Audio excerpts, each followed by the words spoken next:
પોરબંદર ખાતે Shriram C swimming club દ્વારા national C swimming competition ઉપરાંત સ્વિમિંગ, રનિંગ અને સાયકલિંગના ત્રિવેણી સંગમ સમી ટ્રાયથોલોનનું આયોજન કરાયું હતું, જેમાં દેશભરના 100થી વધુ સ્પર્ધકોએ ભાગ લીધો હતો. સ્પર્ધામાં બરોડા અને હરિયાણાના સ્પર્ધકે ઉત્તમ પ્રદર્શન કરી વ્રજ પુરુષનું બિરુદ મેળવ્યું હતું. પોરબંદરમાં શ્રીરામ સી સ્વિમિંગ ક્લબ દ્વારા સતત છેલ્લા 24 વર્ષથી નેશનલ સી સ્વિમિંગ કોમ્પિટિશનનું આયોજન કરવામાં આવે છે.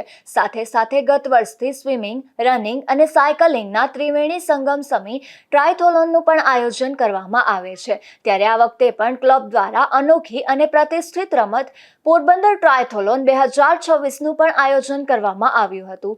દેશભરમાં બહુ ઓછી જગ્યાએ યોજાતી આ સ્પર્ધાનો ફ્લેગ ઓફ પણ કેબિનેટ મંત્રી અર્જુનભાઈ મોઢવાડિયા સહિત મહાનુભાવોએ કરાવ્યું હતું. આ ટ્રાયથોલોનમાં સ્પ્રિન્ટ ટ્રાયથોલોન, સ્ટાન્ડર્ડ ઓલિમ્પિક ડિસ્ટન્સ ટ્રાયથોલોન તથા ટ્રાયથોલોન 113 જેવી કેટેગરીમાં સ્પર્ધા યોજાઈ હતી, જેમાં સ્વિમિંગ, સાયકલિંગ અને રનિંગનો સમાવેશ થાય છે. દરિયાથી શરૂ થઈ શહેરના મુખ્ય માર્ગો અને ચોપાટી સુધી ફેલાયેલો આ રૂટ ખેલાડીઓ માટે પડકારજનક અને દર્શકો માટે રોમાંચક રહ્યો હતો, જેમાં વિવિધ રાજ્યોના 100થી વધુ સ્પર્ધકોએ ભાગ લીધો હતો. આ સ્પર્ધામાં ટ્રાયથોલોન 113 પહેલીવાર યોજવામાં આવી હતી અને આ ઇવેન્ટ પૂરી કરવા માટે 8:30 વાગ્યાનો કટ ઓફ ટાઈમ રાખવામાં આવ્યો હતો.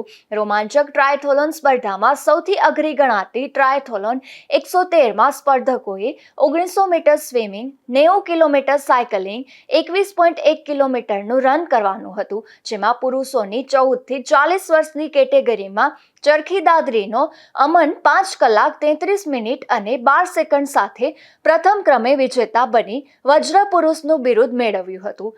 જ્યારે બીજા ક્રમે કલ્યાણપુરના ગોરાણા ગામનો પૂંજા ગોરાણિયા રહ્યો હતો. તેણે આ ટાર્ગેટ 5 કલાક 48 મિનિટ અને 33 સેકન્ડમાં પૂર્ણ કર્યો હતો. જ્યારે ત્રીજા ક્રમે બરોડાનો કંગકન રોય રહ્યો હતો. તેણે આ ટાર્ગેટ 7 કલાક 7 મિનિટ અને 19 સેકન્ડમાં પૂર્ણ કર્યો હતો.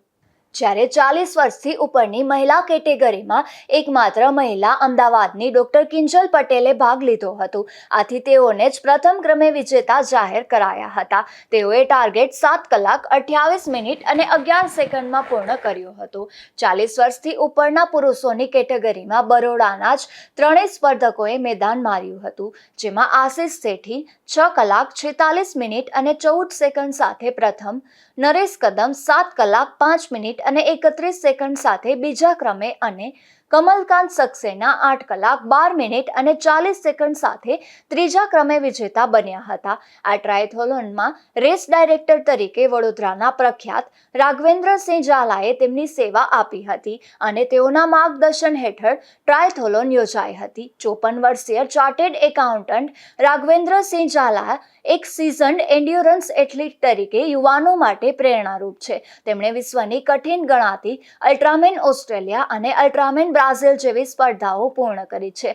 આ ઉપરાંત તેમણે ફૂલ આયરમેન ટેક્સાસ અને અનેક આયરમેન 70.3 પણ જીતી છે.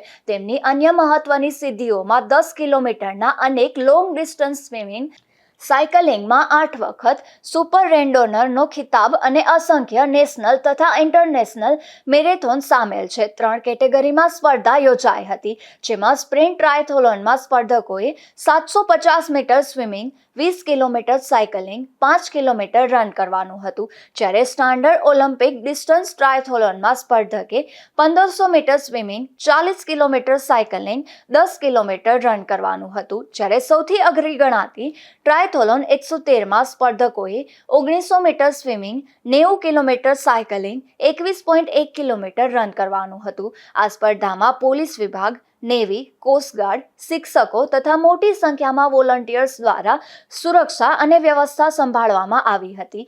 વિજેતાઓને મહાનુભાવોના હસ્તે મેડલ, ટ્રોફી અને સર્ટિફિકેટ એનાયત કરાયા હતા. નિપુલ પોપટ સાથે અશોક ધાનકી, ગુજરાત ન્યૂઝ, પોરબંદર.